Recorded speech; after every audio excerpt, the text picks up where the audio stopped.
Hey, this is Dave Pryor. Welcome to Leading Agile Soundnotes. We're doing video podcasts from Agile 2017 all week with speakers and thought leaders and folks that are running the conference. And right now, I am very excited. Diana Larsen's here. Thank you for coming by. You're welcome, Dave. So one of the things that happens at the conference, a lot of people come and they're nervous to ask questions. I was in a thing yesterday morning and people were like, when did DevOps? What is that? And there's a part of me that wants to be snarky about it, but I'm in that exact same position right now. We talk at all the conferences, and you are one of the two people that put together Agile Fluency, and I'm just going to openly tell you, I don't totally know what that is. So okay. Can you talk a little bit about what that is and where it comes from? Okay. Well, Agile Fluency, actually, you can find out a lot about it at agilefluency.org. Okay. So if people want to go more in depth, but I'll give the thumbnail sketch right now.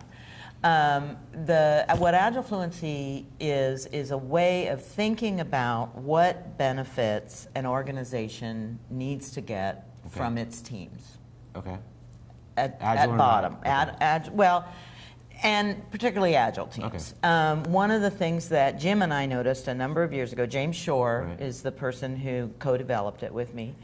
And one of the things that the two of us noticed a few years ago was a lot of conversation about are we Agile or are we not? And or are you Agile? You're not Agile. We're Agile. Well, I'm you know. PMP, so I think Right. So there was a lot of that kind of finger pointing, and is it doing or being, and is it mindset or is it practices, and a lot of that stuff that for us seemed to be muddying the waters. Okay.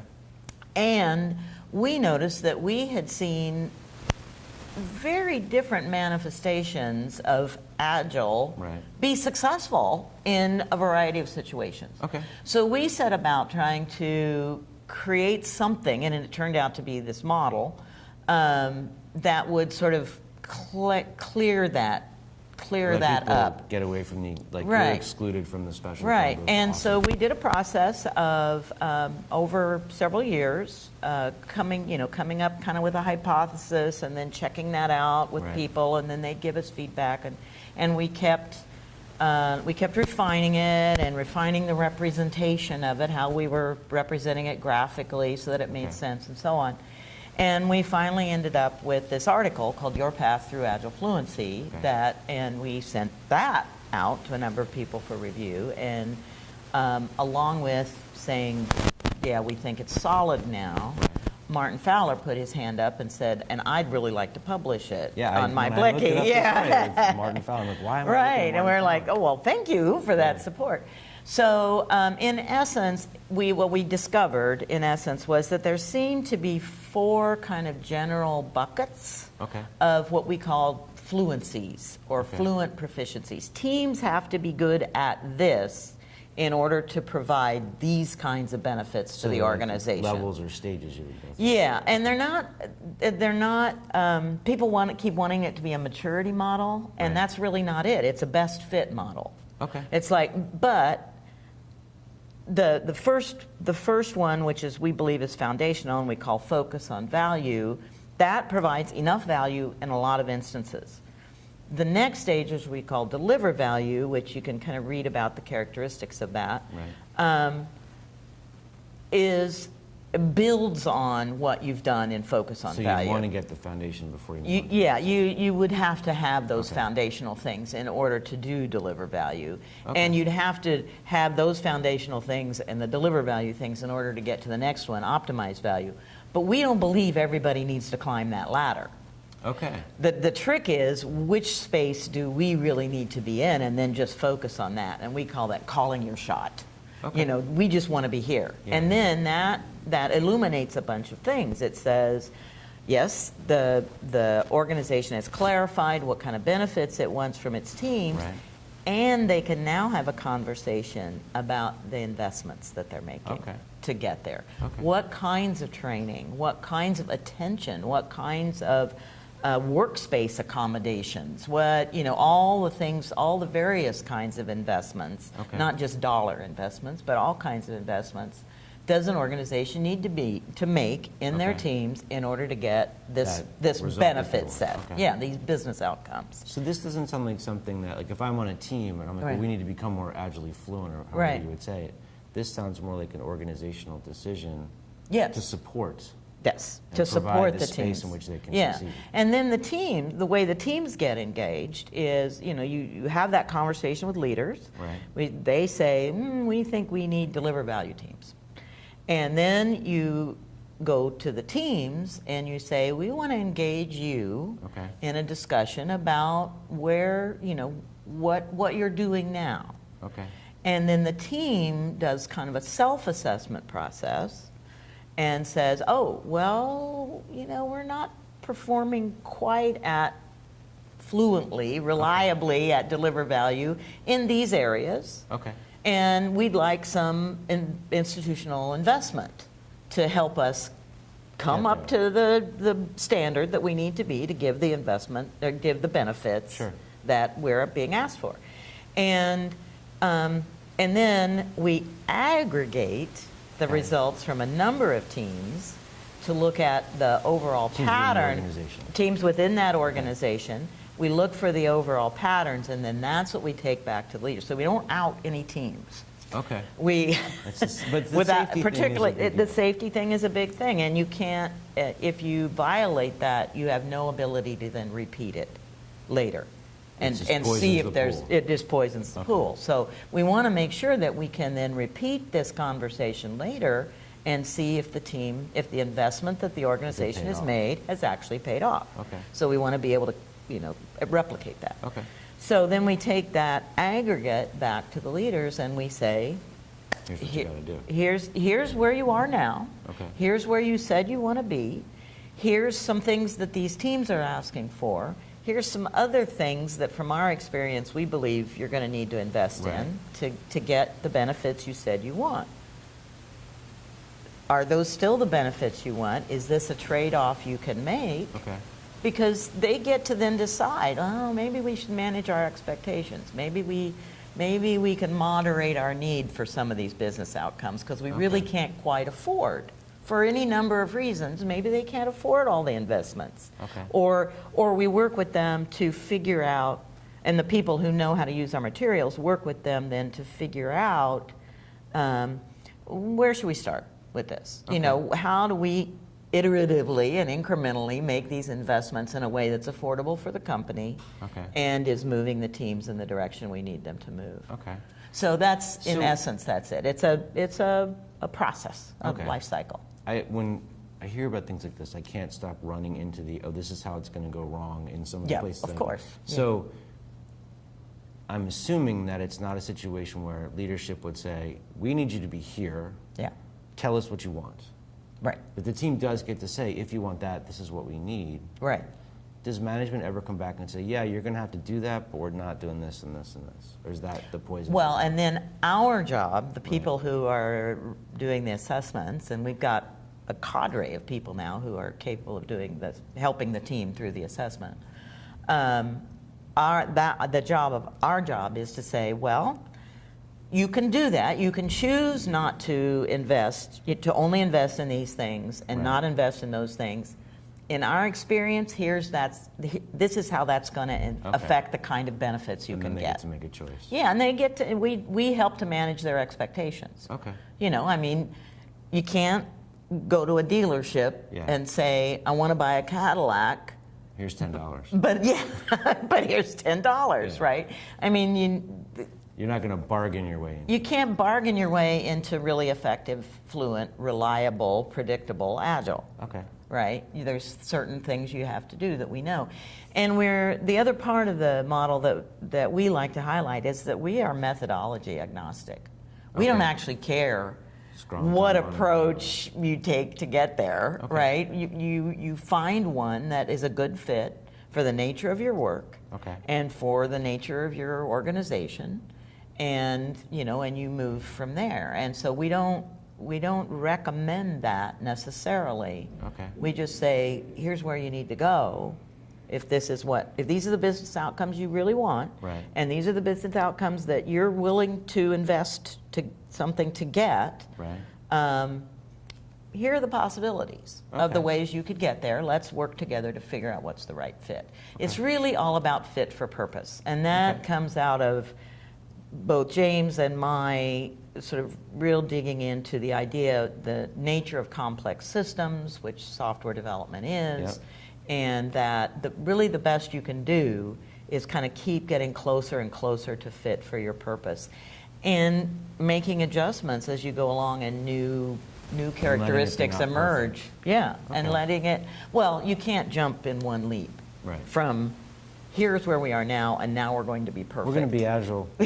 Yeah, that doesn't happen for anybody, right? So around any kind of practice. So there's a lot of talk at events like this. Sorry. Yeah. I haven't had enough coffee yet. About transformation process. Yeah. This sounds to me, and correct me if I'm wrong, more like not so much a roadmap to get from waterfall to agile, but if you're on the path towards agility, this is like a health thing. Yeah. Like you've gotten to the point where you're like, okay, we're kind of stumbling Yeah. through some of the stuff.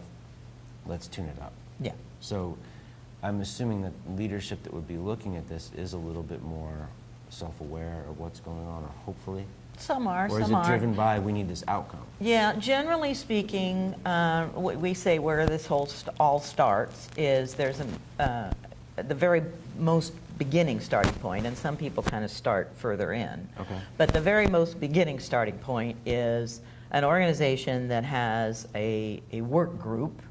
I don't use the word team for this, Right. of individual contributors who are maybe all working on the same product. Okay. And they are, doing their work and then trying to integrate at some point, and that Right. goes how it goes. Yeah. And they're being assigned tasks, and that's the way they've been working. Right. And what we say, your first shift into this is the organization saying, we could get some economies, we could get some faster productivity and Right. better, higher quality performance if we began to use a more collaborative team knowledge work based Okay. approach, right? And that's what we know, is that when people are doing knowledge work, Right. a team-based work structure tends to be better than a collection of individual contributors. Yeah. Not 100%, but tends. More often than not. More often than not. Right. And there's decades of research and experience that show that in many fields, not Right. just software.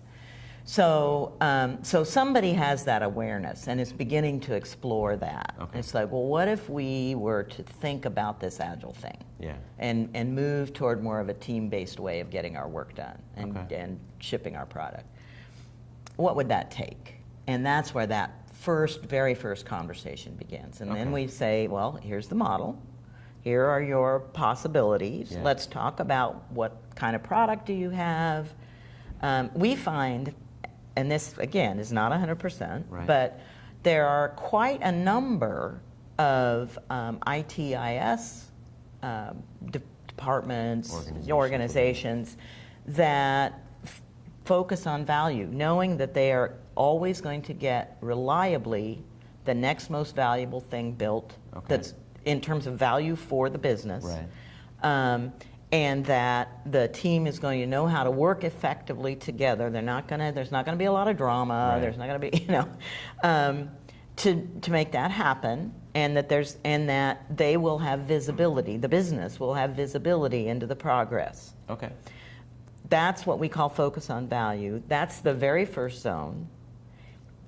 I've had a number of clients for whom that was a huge achievement. I mean, yeah, you're talking in my head, I'm thinking of all these Yeah. people that I see, and I'm like, if you could get there, Yeah.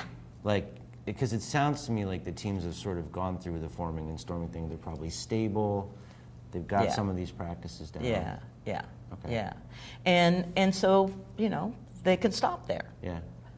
If we're doing a more product-based and not an internal infrastructure-based product or output, we might need to do continuous delivery. Okay. We might need to be more responsive to our market. Right. We might, if we've got that kind of product, we might need to be in deliver value zone.